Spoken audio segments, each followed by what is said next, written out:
you for everything that you have done in our heart. Please forgive us and bless this time.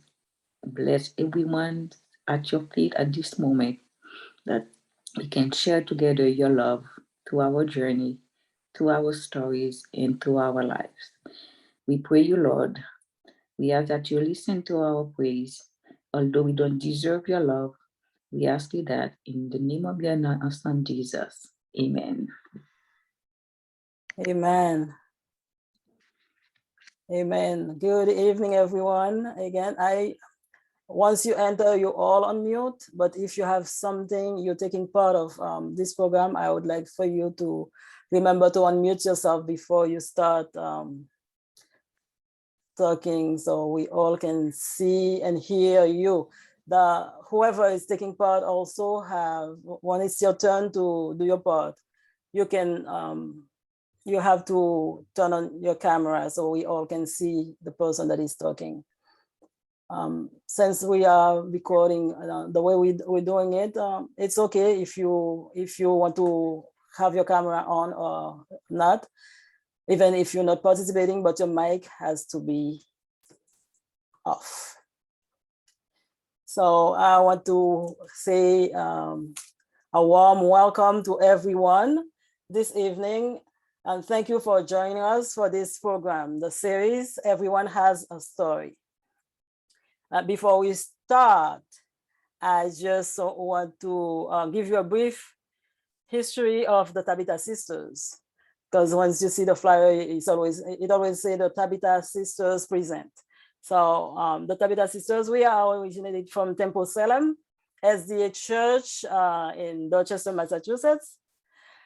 However, we have members everywhere. We in different churches, different states, different countries, as a matter of fact. So, and we've been together since 2009.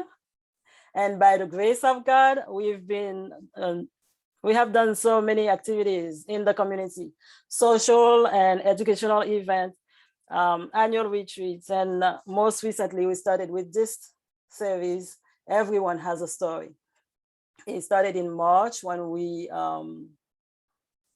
during COVID, everybody is just like on their own space, and then we don't have contact, physical contact with people. So we came up with this, and then it happened that we try to get to know each other and get to know ourselves at a different level and share our stories so others can learn from us. And so the first chapter that we started in March was the story behind my name, because, you know, we introduce ourselves, we say our names when we introduce ourselves. And then the more we know about our names, the more we appreciate and love our names, the more we appreciate each other. We build our self-esteem. So, and then we ended in June. We took a break in July, and we started with this new chapter, My Story, My Journey to America. And this is our 5th presentation. And we are happy to have with us this evening, Mrs. Nancye Francois Cajuste. Nancye, thank you for being with us. And then I'm gonna let our host to take over. And Paula, you have the mic.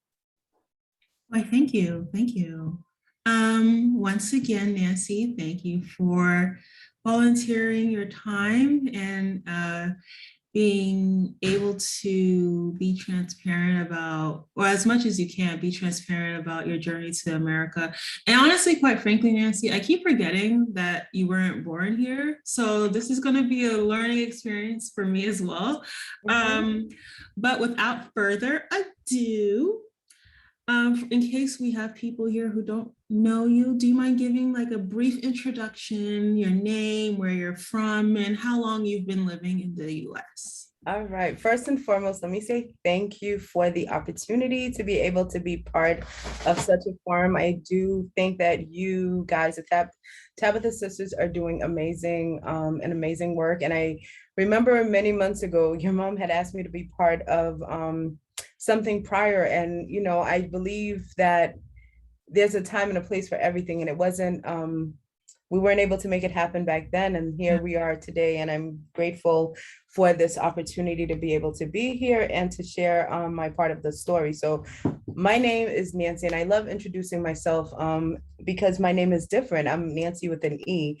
And so Nancye, I've been in the United States since about 1986. I was born in Port-au-Prince, Haiti. And Perla, as you said, I sometimes forget that I too was not, I was not born here. I've been here for more years than I've been in Haiti, where I was born. And so that doesn't negate the fact that I am Haitian at heart, and I dream in Creole and I live in Creole, and my life is infused definitely. So I bring the floor back to you. I'm not sure how you want to do this, if we're going to have a dialogue. So yeah, this is literally just going to be a candid dialogue. Just imagine me really grilling you about your history. That's it, Grill away, because I have some answers and stuff written, but feel free. I have, like I said, I'm an open book. I love the opportunity to be able to share my story. And I've realized that my story is not just my own, because since I came here, since I was young,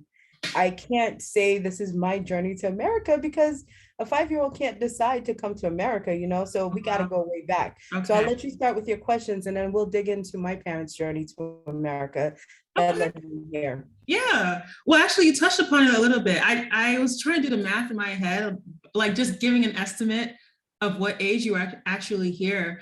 And so I mean, I kind of feel I know the answer to this, but I'm just going to ask, did you know English at all before you came to the US, or did you know, or was it just strictly Creole?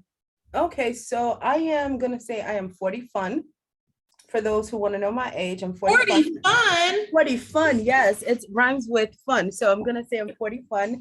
I just had a birthday in July, so I'm 40 fun. And so being 40 fun, when I came to the United States, I was, it was in 1986 in May. And so in July, I turned 6. So I was 5 when I came in, when we came to the US. And I remember starting kindergarten. Oh, and wow. So I remember going, we were at the Thomas J. Kenny School in kindergarten, and we were in the bilingual program. And I made a lot of friends. And sorry, not to interrupt, is Thomas J in Boston, or is it? Yeah, in Dorchester, okay. Right around the corner from where I'm at right now, Thomas J. Kenny School. Okay. And it was a bilingual program. It's an ESL immersion program. And I remember making a lot of friends. And some of my friends that I have till today, I met Slandy Cajuste at the Kenny School. I have one of my friends that I've known for over 25 something. I'm aging all of us, so it's all right. We're gonna talk about our journeys, right? It's okay. This is space. Yeah, listen, it's definitely strength-based, because these are people that have impacted my life.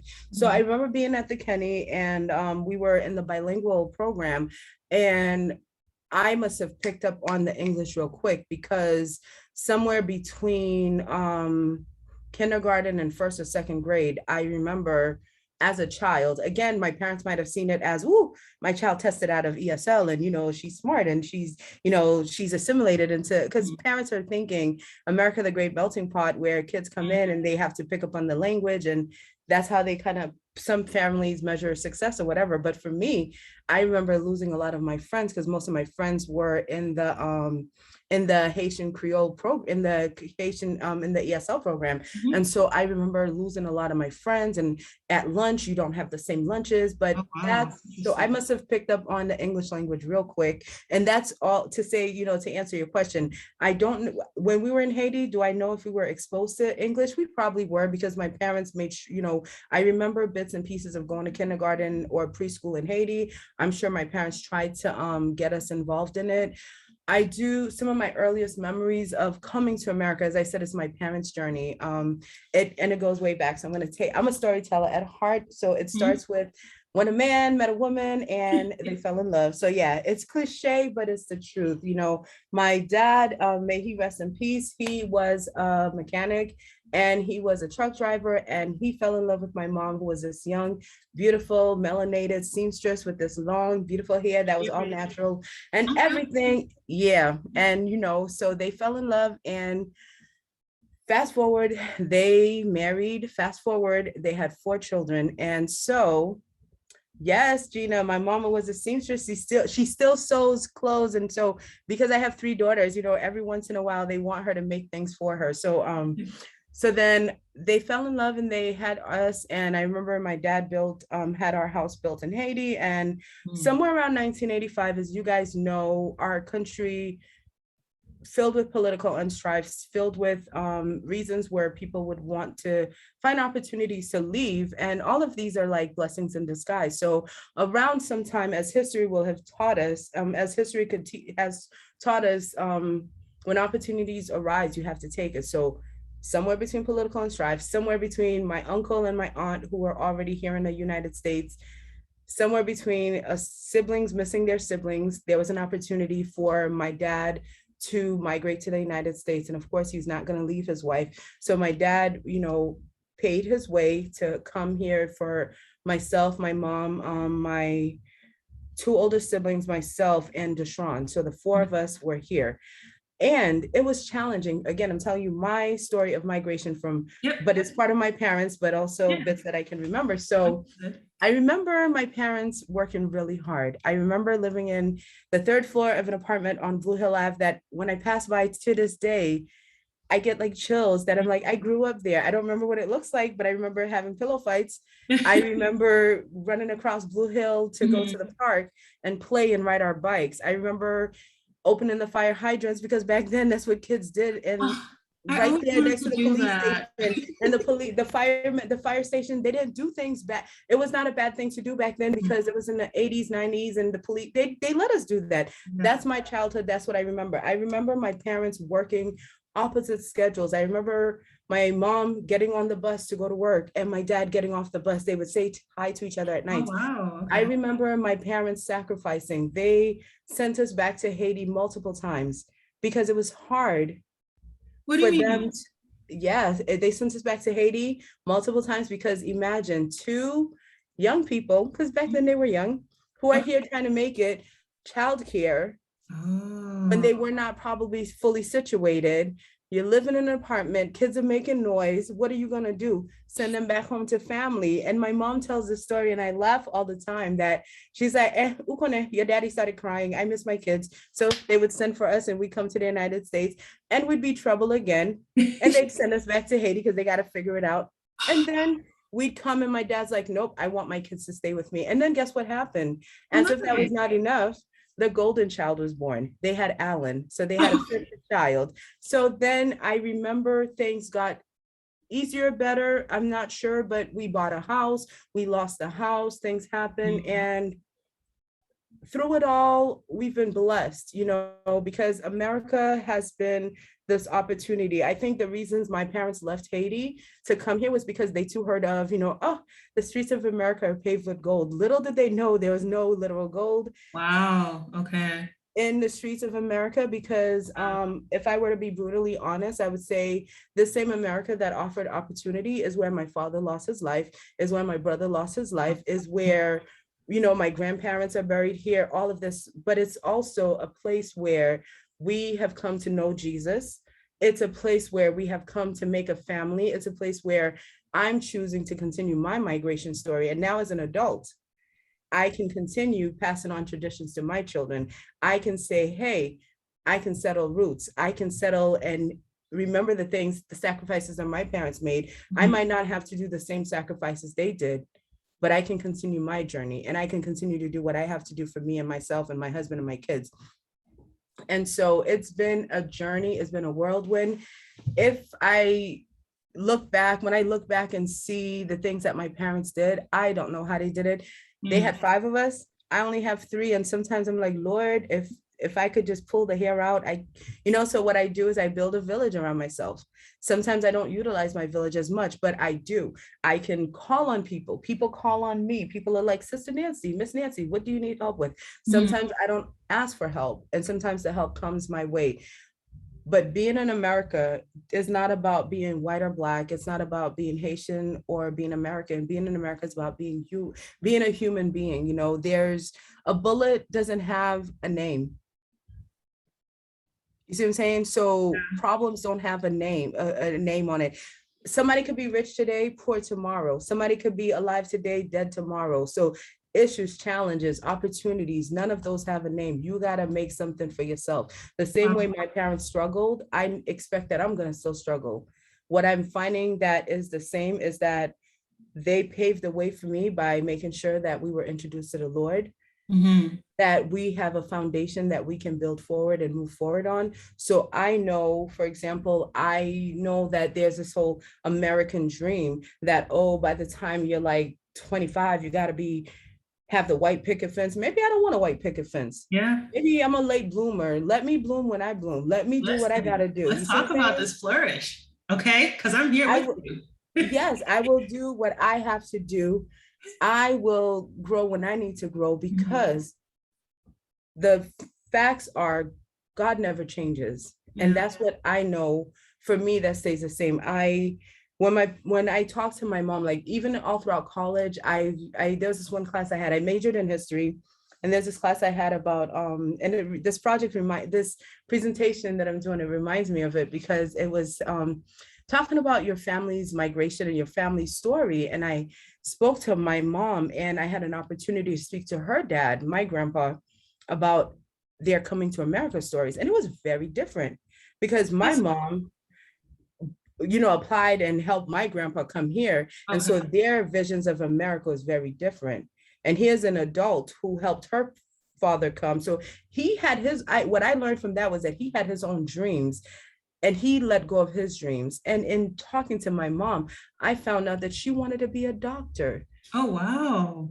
And I'm like, wait a minute, what? I could never see her to be a doctor while she was in Haiti, or once she came to while she was in Haiti, but her dream got deferred because she now settled for being a seamstress and a mother. And so we're thinking, wow, we've reduced her to being a mother of 5, but she had this big old visions, you see what I'm saying, in her heart. So she can still dream these dreams. So for me, I will never put myself in a bubble, because my mom had dreams of being a doctor. So I will never, short sell myself, because society has a way of keeping us down. You see what I'm saying? Somebody could look at my mom and be like, oh, you never thought of being anything. Not to say that people have said that to her, but I would have never pictured my mom as someone who wanted to go to medical school. And here she is. And I'm like, dang, woman, I see you all different now.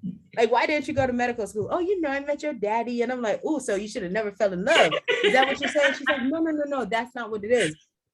It just, that project that I did just let me see how we all have different journeys. So now she's not a doctor, but guess what? She's a caregiver in every sense of the way. My mother loves to take care of people. Her medicine is food. You see what I'm saying? She still let somebody be hungry. So I remember growing up, people were like, oh my gosh, these children are always hefty. We were big. They're like, how these kids are always big? And then they came to our house, and my mama cooked for them. They're like, now I know why they always hefty, because that's her love language. You see what I'm saying? That's something she brought from her culture of Haiti, something she brought from her tradition. She brought it here to America. My dad, he passed many years ago, over 20 something years ago. I carry his dreams with me. Again, I don't say Haitian American dream. I carry his dreams with me, because the Haitian blood that flowed through his veins still flow through my veins, that pushed me to motivate me to say, Nancye, you got to teach your kids better, because he's no longer here. But I can say, I remember him striving. I remember him pushing.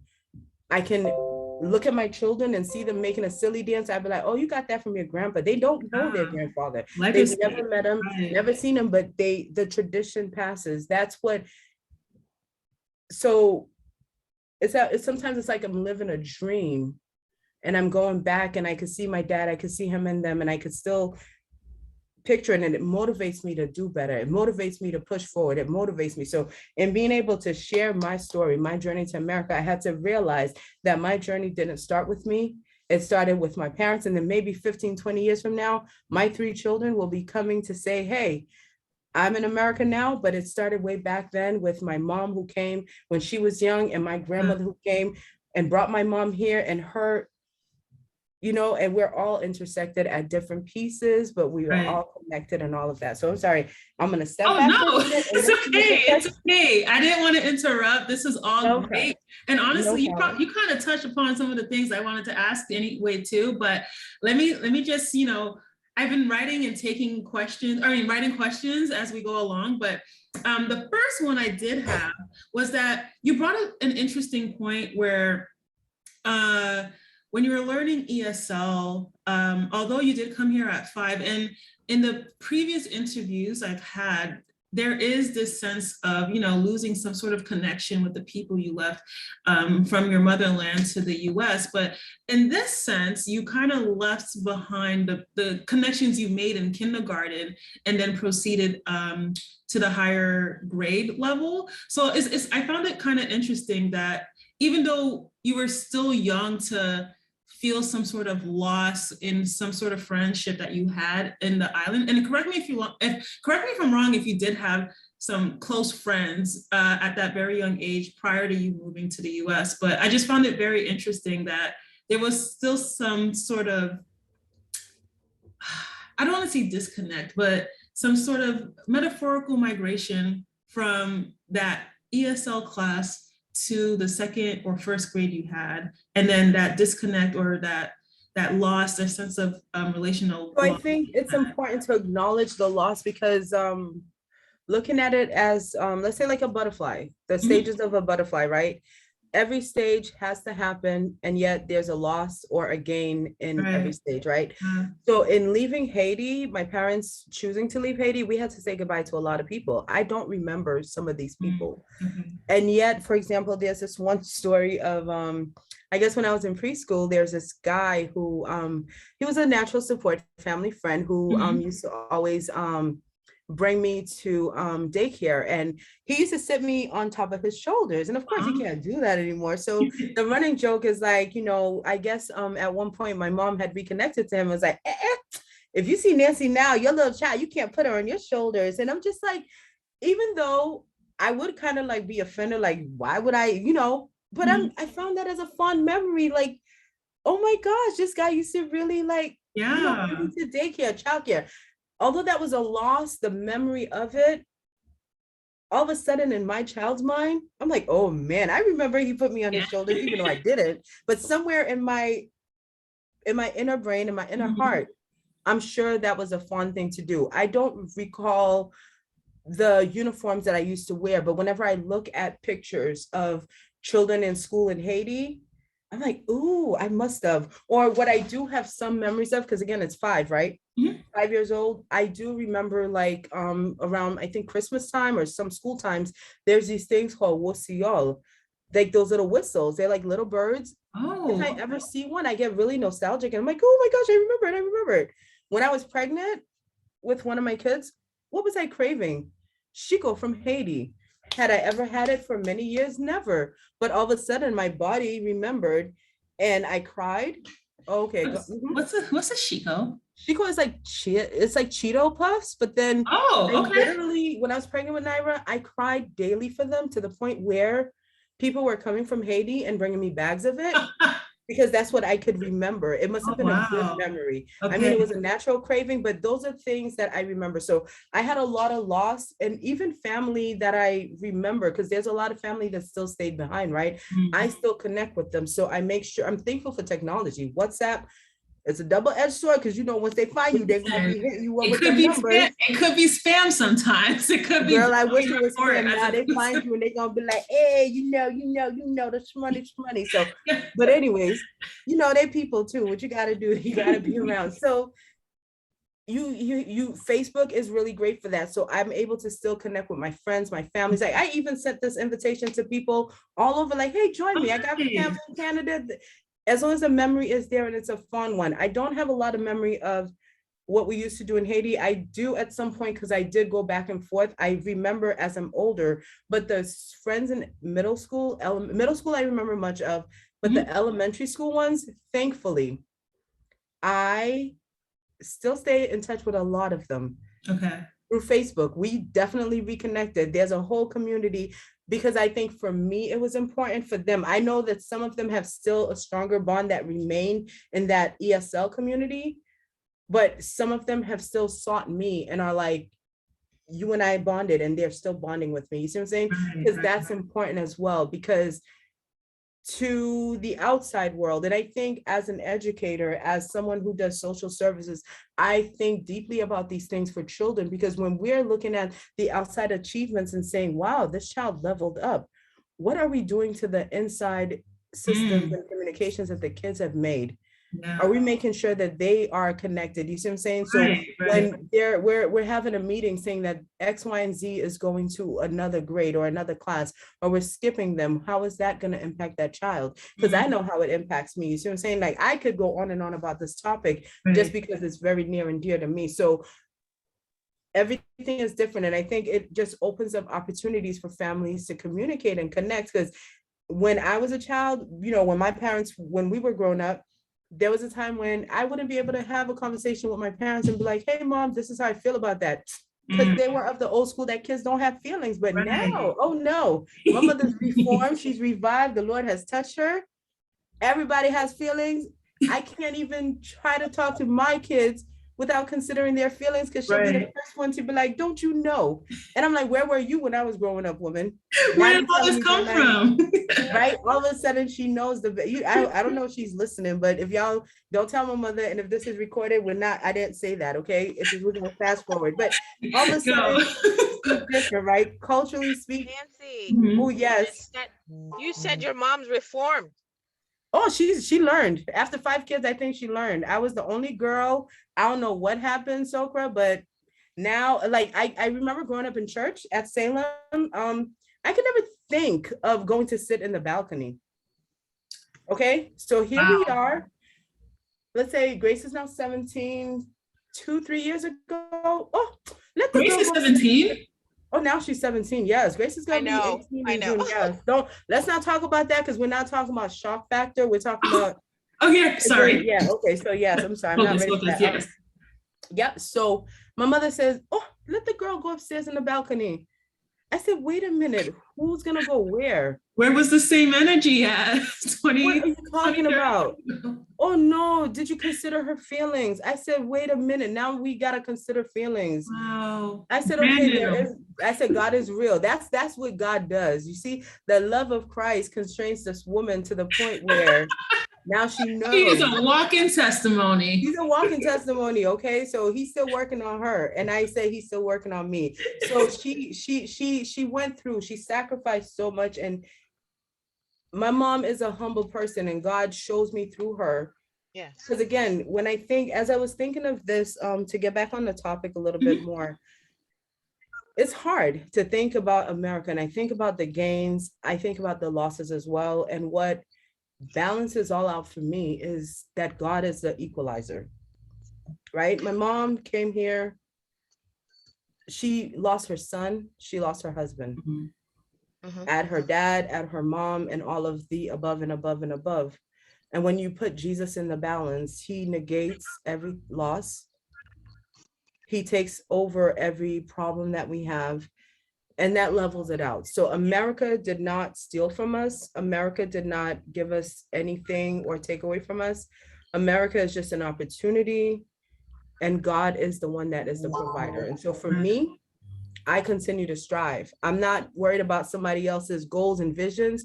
I'm worried about mine. I'm pursuing mine, because I don't want to focus on what I don't have. I want to focus on what I can get.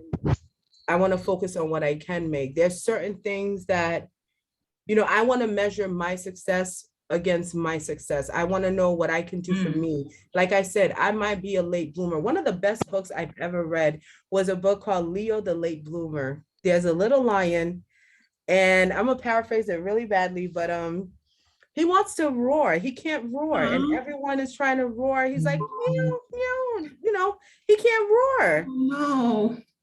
But he roars really late. But when he finally does, it's beautiful, and it's a loud roar. And the lesson is to teach that everyone does their things in their own time. Some people come to America And they're like, oh, I came to the United States early and I did this, accomplished that or whatever. Okay, and some people take 20 years. Look in the Bible. There's so many stories of people waiting on a promise for 100 years, people waiting on a promise. What's the ultimate thing is, if there's a promise made to you, the same God that makes a promise to me, to you, is the same. If there was a change, that would be different. Then there would be a problem. Like if God says, Perla, I'm gonna give you something, but Nancye, I'm gonna give you something better, then we'd have an issue, because it's like, why is Perla better than me? But God says, I am with you forever. I'm with you today, yesterday, I'm with you forever. Surely I will be with you even until the end of the world. That is one of my favorite verses, because again, I've been through a lot of loss, not just the America loss thing, but just in general. Mhm. And whenever I'm going through something, I said, okay, is the world over? No.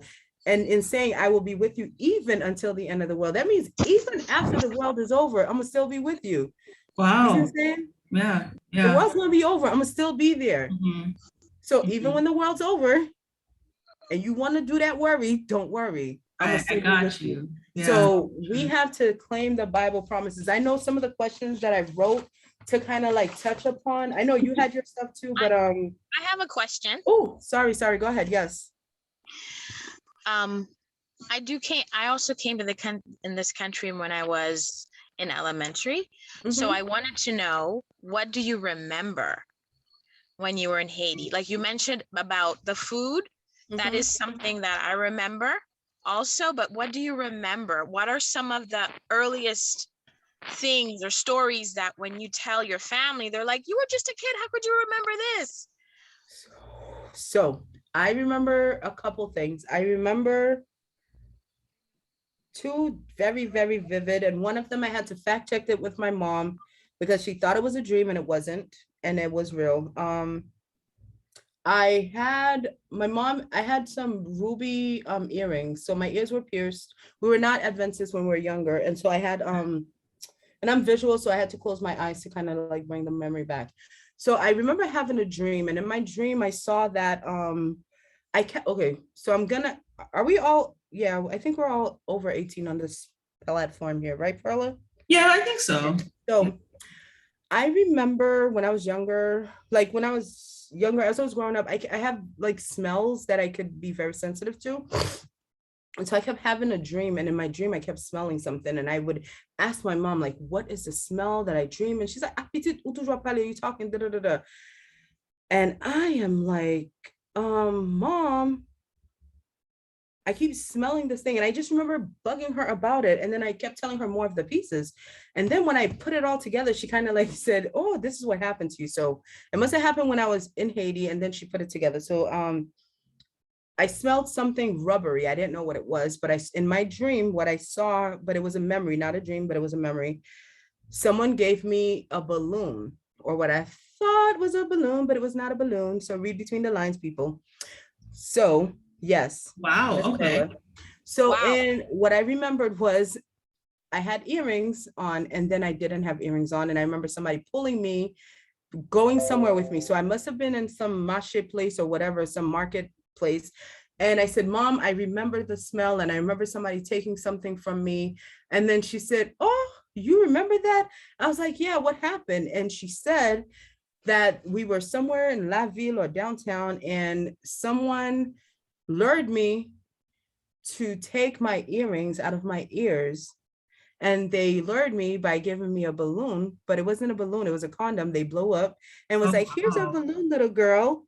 And I must have gone to get the balloon, and they took my earrings, and I came back to my mom with the balloon condom thing. And my mom was like, oh, and all my life growing up, I don't remember how old I was like probably teenager when I said that to her. But all my life growing up, I remember saying, Mom, what is this dream? What is this smell? What's going on? And then she confirmed it for me. So that's something very vivid I remember from my Haiti years. And then another one is I remember being I remember like watching medical drama shows and stuff like that. And I remember a memory. I call them dreams, but I know it's a memory because my mom confirmed it. So I must have at some point walked into a glass door, because I remember having those things. I don't remember the medical name, but they were just like a whole bunch of like things holding my skin open, and they was like flushing my skin with water to remove the glass. And when I asked my mom, she confirmed that I did walk into a glass door. Okay. And so they were cleaning out my hands. And so I don't know if y'all could see here, but on my 18th birthday, my 18th birthday, I think, or my college graduation, I think, they had a cookout for me, and I broke a glass, and there was a glass embedded here. I was so scared of the trauma of it all. I did not even try to take it out. It's still in my hand till this day. I don't care. I feel it still. I won't even touch it. I won't even go near it. I'm freaked out. I don't even, y'all just brought up a memory that I don't even want to think about, but it's in there somewhere. But that's a memory I remember.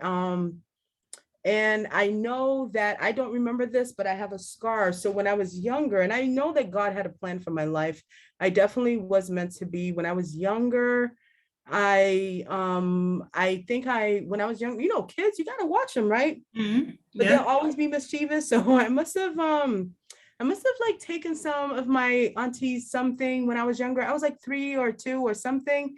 Boy. I was in a coma for like 7 days. And my mom tells me, yeah, I see Claire's face. I see Sister Claire. She's like, oh yeah, listen, girl. And not only, yeah, I know. She's like, oh my gosh. So yeah, sorry. My mom's like, sounds like you were a debutant, Nance. I was not a debutant. I was a meant to be. Okay, that's what I was. I was a meant to be. God had a plan for my life. Little did I know that was a precursor to grace, right? Because my own oldest daughter, she's like, I remember the older people in the church talk about this. One elder lady was like, oh yeah, where's your little genou fait mal? I'm like, why would you call my kid a genou fait mal? She goes, oh, because I pray for her so much, my genou fait mal. Oh, wow. And so I'm like, oh, ever since then I loved it. But going back to my stuff, I don't remember that, but I have a spot in my head from when I was laying in that hospital bed in L'Hôpital Général for a week. And my mom, my aunts, they tell me, they're like, out of the whole hospital, there was only 2 children that made it, and it was you and another boy. Till this day, I would give my almost all if I could find that boy, because I was told it was just the 2 of us. I don't know who he is, but I'm thankful that I'm alive. If I could have survived that, and then here comes my child. She's like, oh, Ma, you almost died. I'm gonna die twice. So I got you, I'm saying she literally kind of did, because she died twice in the NICU. So I'm just saying, wow.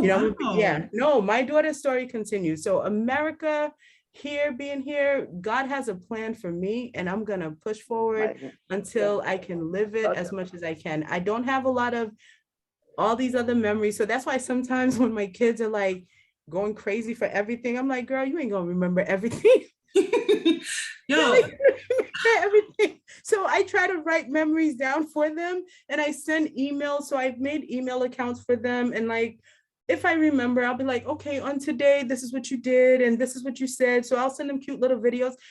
If I can't remember everything I did, you think they're gonna remember? Like, they want to have the biggest this, the biggest that. They're not gonna always remember, but that doesn't mean we shouldn't try to make good memories for them. Right. But they're not gonna remember 20, 30 years from now, every single thing that happened. Right. I mean, I might go on a little bit of a tangent here, but when people throw like bashes for their 1-year-old baby, I just don't understand it, like, what's the party really for? We threw a huge party for Nelly. You know what she did on her birthday? She fell asleep. And so she just remembers holding her Elmo, and she falls asleep. So every time she sees that, I fell asleep. And do you want that to be my, no, I shall never. So yeah, if that's her memory. So when you're telling her, what's your story of having a birthday? I fell asleep. That's it according to her. You see what I'm saying? So it's all about perspective. For her, that'll be the world. But for me, I'm like, I spent all that money and you fell asleep. Yeah. Well, I mean, that's a testament or another message in there that tells all these children to be grateful for their parents and their sacrifices. Most definitely. And honestly, it could even tie into your story, right? Like you're grateful for your parents to up and leave the town, or not even the town, the country that they grown to love and call home, to start a new home, start a new life here in this land.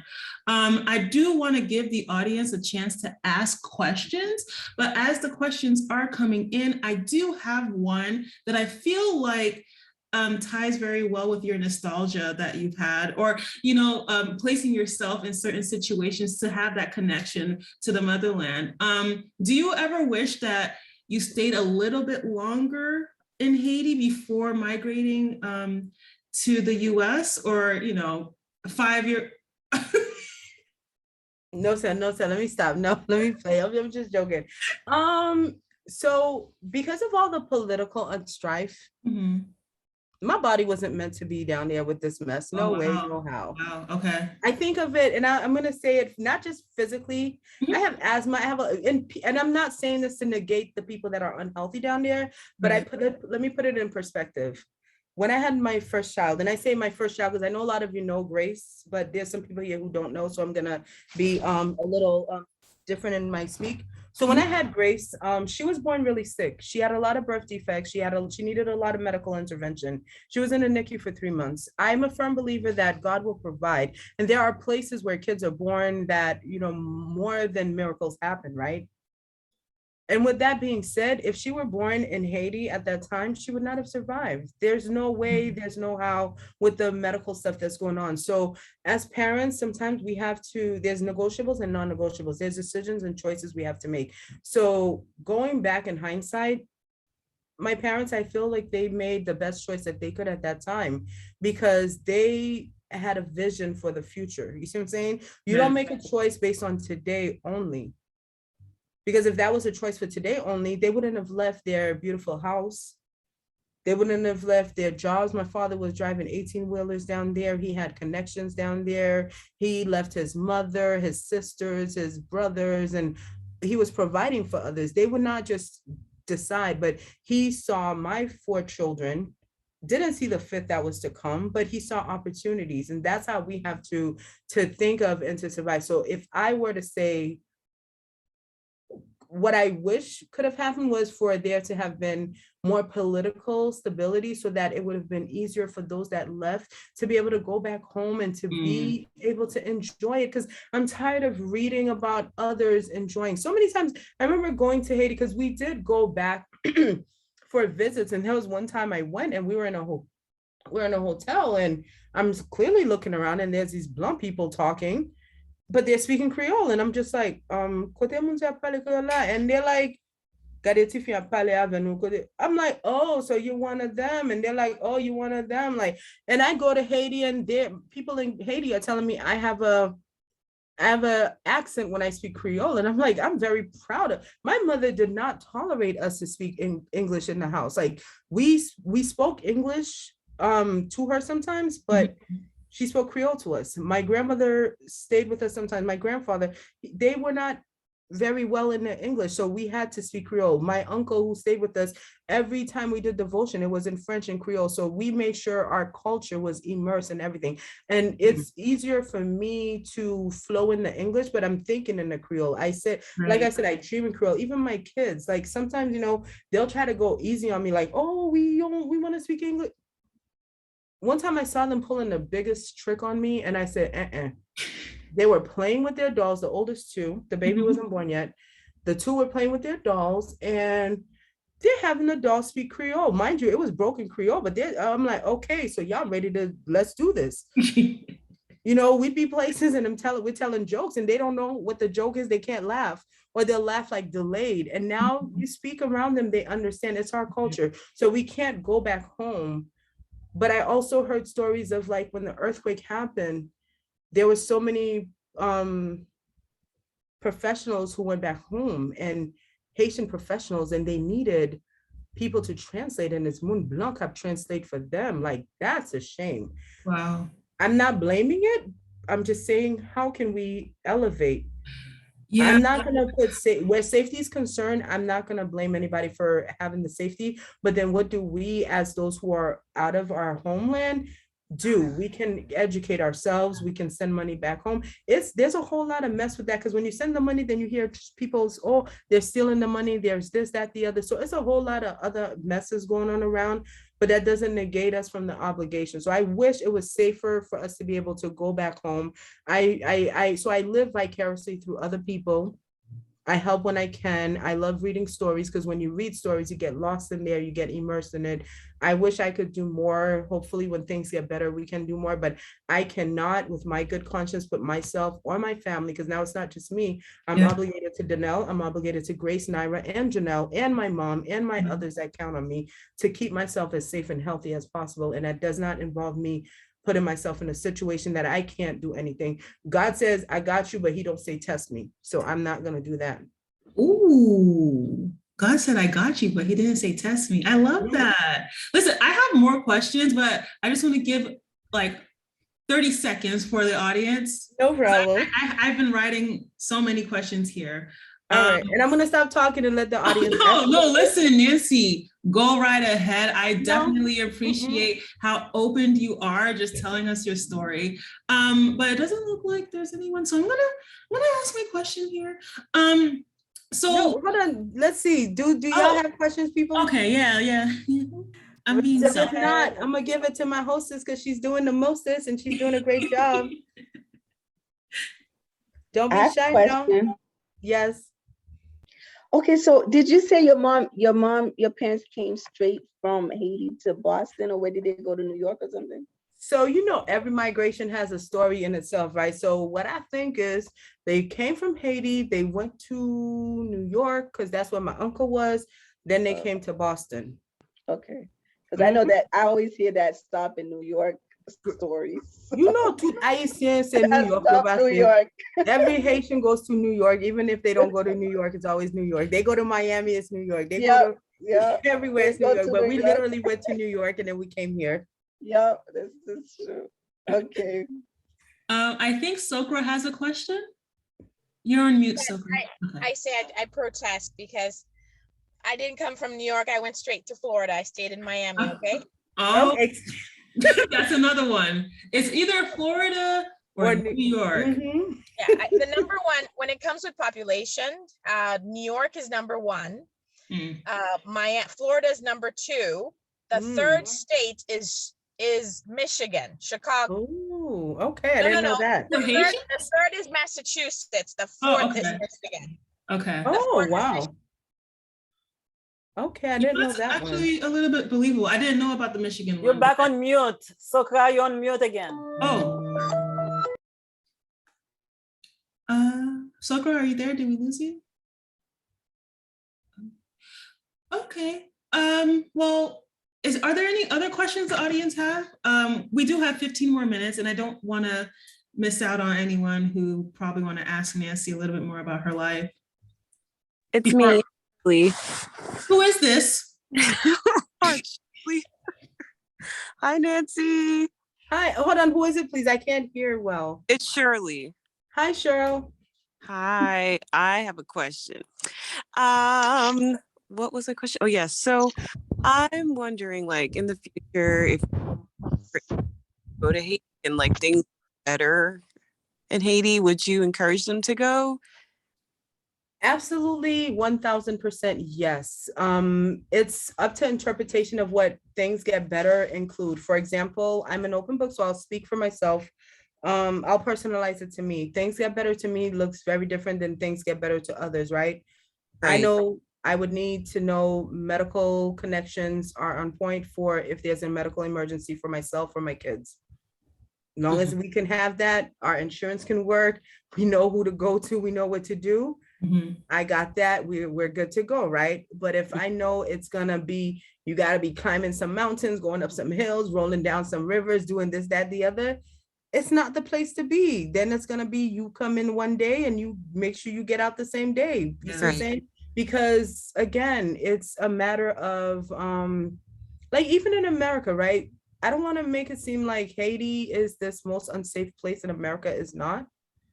Really? Here, there are so many unsolved mysteries. There's so many murders. There's so many situations we see, like, it's just too much. Like, if we even started talking about the amount of craziness that happens in the world, we're going to be here forever. You see what I'm saying? We wouldn't have enough time to talk about it. So it's a matter of making sure we do a calculated thing. I just want there to be peace. Going outside is a calculated risk. Like wherever you live, we don't know what's going to happen, right? We have to be, I think as Christians, we got to be locked and loaded. What is our prayer? We have to be fully put on the full armor of God. Like that's the difference between the world and us.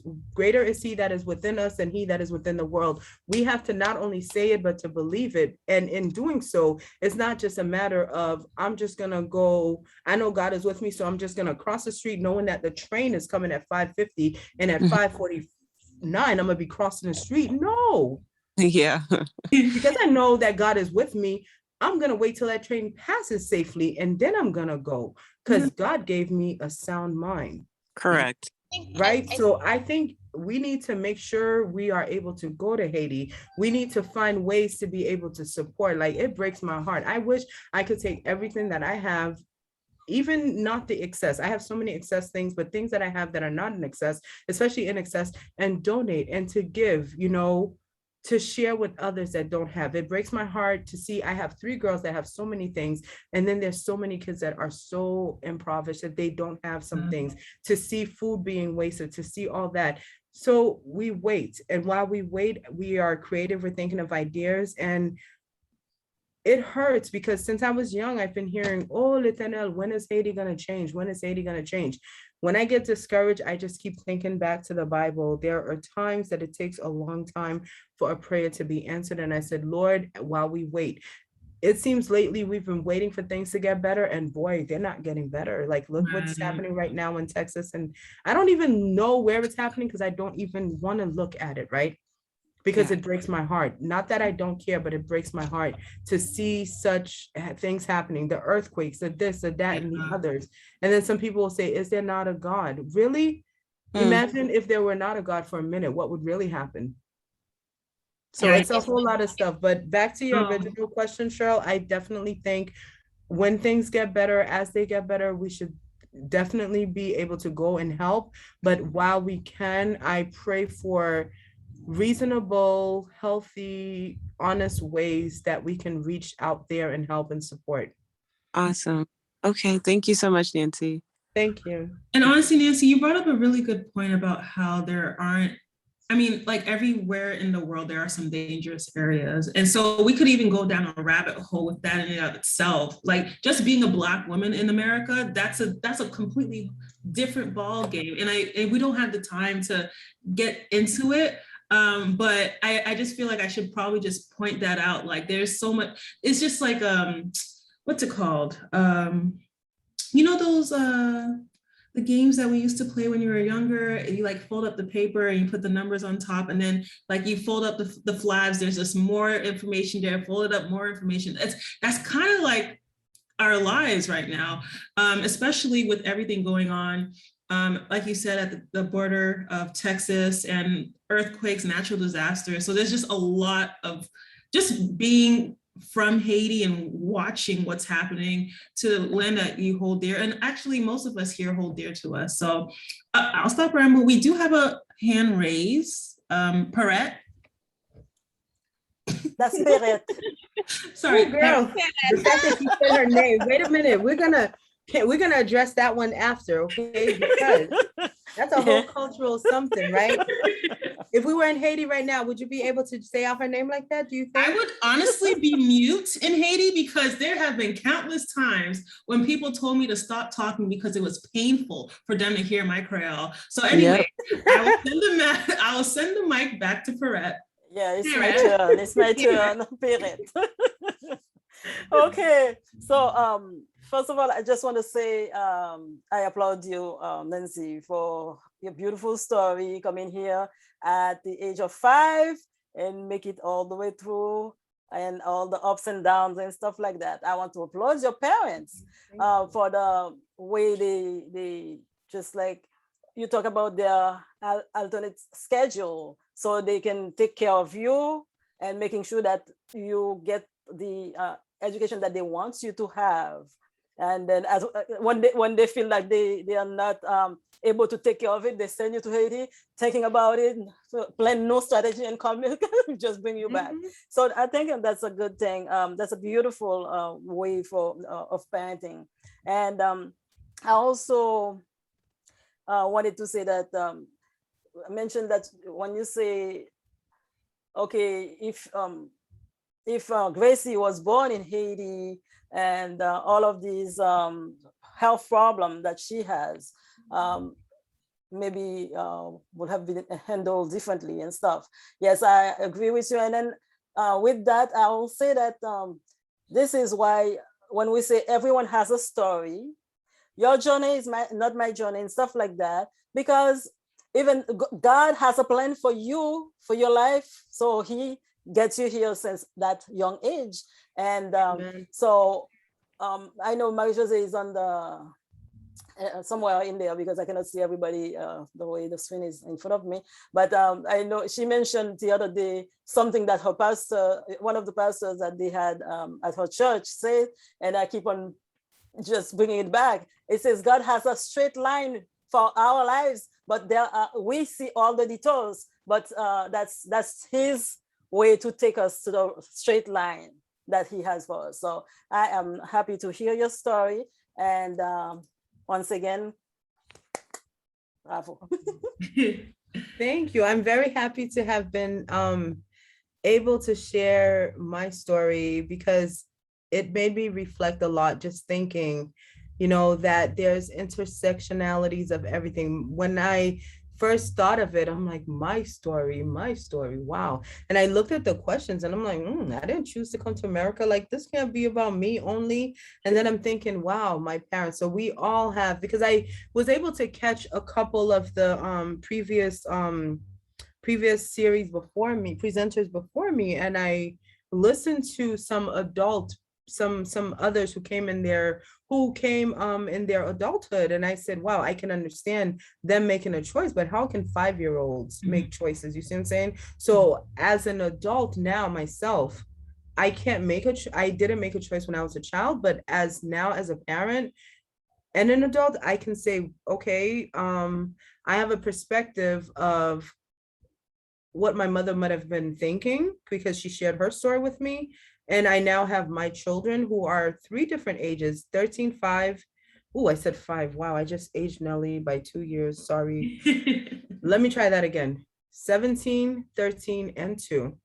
I have a perspective of the fact that my influences on them, my husband's influences on them, how our decisions will impact them. They might not have a say in what we do for everything, but they can come and partner with me and say, oh, I might not be able to negotiate on this, but I can give you an opinion on that. Because again, 10 years from now, they might remember the story. Like Pirat said, everyone has a story. Their way of remembering might be different, but what's important is it's a shared story. You see what I'm saying? Just from different perspectives. From a different perspective. When they're sharing it, if they say, well, I don't remember my childhood, because unfortunately, we have some who don't. You see what I'm saying? Yeah. And that's when we are like, what happened? Where's the trauma? Let's unpack this. What went wrong? But I am very grateful. Like, I remember my mom worked 2 jobs sometimes. But girl, we had breakfast, lunch, and dinner. I don't know how she did it, but I kind of know now because she was working as a CNA. She worked those jobs that allowed her to be home different hours of the day to be able to come in and out. So I'm not surprised that I myself, knowing that I need flexibility in my life, that's not what I intended to do, but I'm in a job that allows me flexibility to be here for my children. You see what I'm saying? So right. we tend to follow the patterns or be impacted by those before us. So my dad's no longer here, but he still impacts me each and every day. I push forward. So in living my life and continuing my story, my children can still say, oh, I'm doing this because it's a memory of my grandpa. I can see their, because we're all connected, and the story continues. So it's been a pleasure. I don't know if there's any more questions, but for me, There's a question. We have 2 more questions. Oh, sorry. Go, bring it on. Marie asked, Nancy, I know your mom is a great cook. Did she pass on her Haitian cooking skills to you? Ooh, so let me see. Okay. So which Marie? Because I know so many Maries. Did y'all? Let me tell y'all. That's Lelen, la tortue. That's Len. So, I don't think there will ever be a cook like my mother, and y'all already know that. So I'm not gonna, talk about her. I don't. Yeah, but I make a legume that she can't make. So listen, okay. Her brother. We're gonna have to tell. We're gonna tell on you. Oh, you could tell her she knows. You could tell her Sokra with an S. You could tell her, okay? I don't mind. So let me tell you how this came about. Her brother loves her cooking and everything, but when I make legume, oh, mes amis, va, legume Nancy en case pour l'envie. I love it. So yeah, so she's a great cook. I have learned that I rebelled against cooking because she used to make me cook a lot. I'm the only girl, so I think I have some unresolved issues, right? Okay. And the fact that my brothers I'm the only girl in the middle of 4 boys, so I was always cooking, always this, always that. But by the grace of God, I've been married for a little bit over 18 years. My husband's here. He still survived by the grace of God. So I cook. I'm not a great cook like my mom, but my husband survived. My kids survived. We're good. I don't cook like her, but she's around, so she cooks when I need her to. But Leland, I can never step foot on my mother's food. Don't ever ask me that kind of question, woman. She passed on Sorry, some of her Nancy, skills, sorry. Leland. So I keep asking. No, I know. I do. I want to step up my game. My mother, even so in the pandemic, do you know what this woman did? YouTube queen. Oh. She's on YouTube cooking this, that, the other, because she stopped working because she had a back injury. Now she's like, oh, zucchini bread.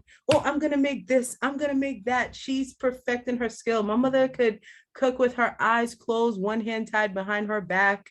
And she used to get so she's so particular. If you cut her onion, if she says cut the onions and you slice the onions the wrong way, forget it. So I don't like cooking with her. I will love her to All eat her. cooking, but I can never step up to her. So maybe one day I shall. Maybe when I'm in the 50s, I'll probably get to her level. But for now, no way. She passed on some to me, but I don't think I'll ever get to her skills. She's an amazing cook. Well, you got the legume down pat. That's good. Yes, I did. Yes, I did. She puts a lot of love in her cooking. Thank you, Lillian, for that question. We have You're one more welcome. question, and then we will then pass the mic to Claudel, who will be talking a little bit about a small presentation. But Linda, your hand is raised. Oh, hi, Nancy. I'm so glad I was able to join the last part of your presentation. Thank you so much for sharing your story. Thank you, Linda. I don't know if you heard Joanna in the back, but she's crying. I hear her. Yeah, but I don't have a question. I just have a comment. I just want to thank you so much for sharing your story as a fellow child of an immigrant from South Korea. I know the struggle of trying to meet your parents' expectations and how that impacts your parenting. And I feel like, I've been reflecting on my own cultural identity and how that makes me inspires me to pass on that part to Joanna. So I just really appreciated that piece that you shared around wanting your daughters to speak and really just embrace their culture. Even though they're not living in Haiti, you want them to still, embrace that culture because it's a huge part of them. So I'm trying to figure out how to do that in my own parenting as well. Thank you, Linda. I definitely appreciate the fact that you shared that. I think my mom is very instrumental in that part, and she does it a lot with her cooking, and her cooking is delicious and very high calorie, but she'll make exceptions, right? So she loves to make fritai. And Linda, you've had my mom's cooking, like the bread thing that she made when I brought it to the work, and the black rice and everything. Those things are full of calories. She wants to make sure that the girls are very infused. Like I remember her, like I said, growing up, she made sure that we speak Creole to the girls. Even now, she'll have conversations with them. And sometimes I'm hard-headed and I'm like, Ma, just speak English with them. She's like, we're not doing that. I'm going to speak Creole. So even if they answer her in English, she speaks Creole to them. And I said, you know what, woman, you do you. I'm going to do me, just do it. And I'm thankful to her for that, because she pushes them and she pushes them and she pushes them, and a mother's wisdom. And one day I will pray to God that I can have some of her wisdom, not all of it, but some of it. But that's the way that we now as mothers, and when you talk to Joanna, because she's bicultural, you can definitely have some of Phil's culture. Definitely, she's going to get the English, and you have to make sure she knows your mother tongue. So speak to her in her language. My mother calls the girls, she prays with them in Creole, she sings to them in French, to make sure that they know that, because whatever they're not hearing all the time, they're not going to hear all the time. You see what I'm saying? And then the sewing. Now all of a sudden Miss Grace wants to do, she's very passionate about drawing and stuff. And my mama's a seamstress, so now she's like finding her passion and she wants to connect. And that's a way to bring back her first love, to connect it with something her granddaughter wants to do. So just continue pushing forward and making sure, whatever you would want to get from your mom, make sure that your daughter has that from you. I'll have Naira teach Joanna Korean. Oh, they're gonna. So Naira loves to learn Korean. They're gonna learn it together. They can listen to BTS together. I have a story for you. I'm gonna call you tomorrow to let you know what's coming up. Okay. Yes. Okay.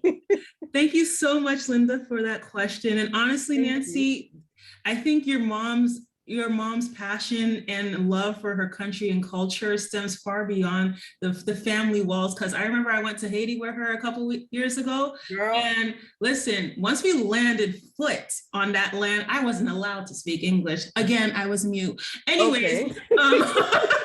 All in all, Nancye, thank you so much for sharing your story. I've wrote so many things down, and I just want to repeat for the audience. One thing you said, God is the equalizer. I'm going to let that marinate to the audience right now. And it sounds like the three things, and there were plenty more that you carried with you, but the three things that I think are very important for me to repeat is that you were determined, you have a determination, you have a focus, and you have a willingness to grow, and you're not letting that stop you with your life. And so I really admire that. Another thing that you did point out that I want to share with everyone is that community was really, really important with your upbringing. And last but not least, God. It played a major role, a pivotal role in becoming who you are today. So again, Nancye, thank you so much for sharing. Thank you so much for your time. And honestly, thank you for the audience, your questions, your involvement, and your attentiveness to this interview. And without further ado, before we do close, I will pass the mic to Claudel, who will give a short presentation, and then I will close it with a prayer.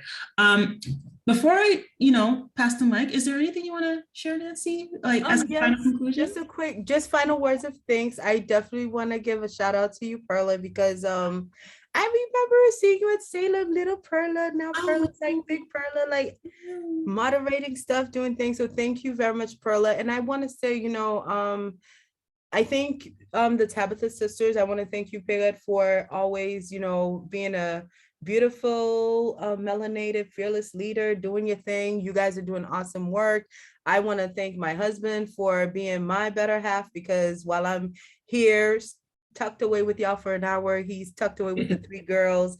Thank you, the audience members, because you guys are awesome for supporting, and let's continue doing this. And isn't it amazing? Like, we can't be together physically, but we can still be together, and God is amazing. And I just want to say it's been a pleasure to be able to share a bit of my story. And let's not forget that we are all loved by God, and there's nothing he won't do for us. Just always remember that. Thank you very much. It's been an amazing honor to have been here with you all this evening. Thank you so much, Nancye. Thank you. Claudel, the floor is yours.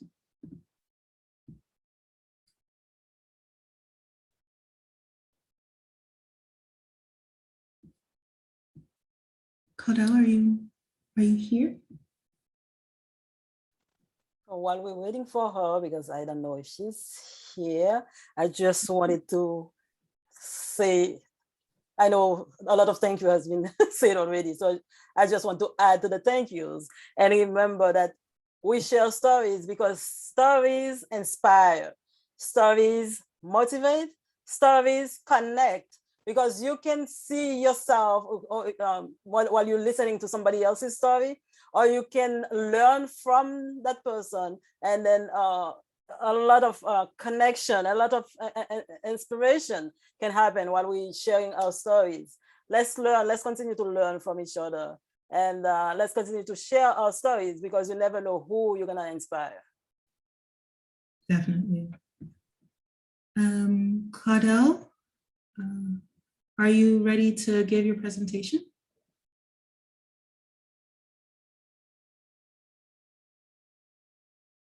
Maybe she's having trouble with her Zoom or whatever. Oh, why, thank you, Ellen. Welcome. Yes, Leland wrote down a lot of good point for Nancye while she was talking, and we didn't get to do that. I don't know if after that we don't hear from Claudel, maybe we will wrap up. So I'm just gonna read them while we're waiting. So I know she said at first, you did a good job keeping your Creole and cultural roots, Nancye. And then she said, she forgot about the toy that you were talking about when she, and also she, she said thing about Perla being a good host. Good job, Perla. Yes, she did a great job. Thank you. Yeah, and your tie to the Haitian culture. She said that Nancye has her little Haiti at Temple Salem, Haitian Flag Day, and other similar events. Yes, I know, I remember. Okay, and Leland is the queen of Leland is one of the queens of the Haitian culture too at the church. That's true. That's so true. Yeah. Oh, for sure. Thank you. Good job, Nancye. Oh, thank you. It's been an honor. And Leland, that's our way of giving. That's one of my ways Good of job, giving Nancye. back. Thank you so much. and Thank for you, and guys. for Leland, we cannot forget Leland's lemonade. You didn't put me in business though.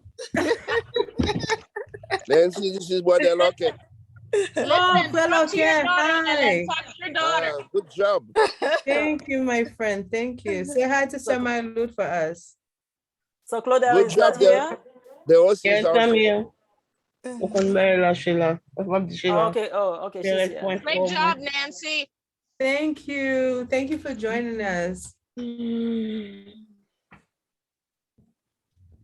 Bonsoir tout le monde. Bonsoir. Bonsoir. Bonsoir. Tout le monde, c'est Wow. Hélène. Bonsoir.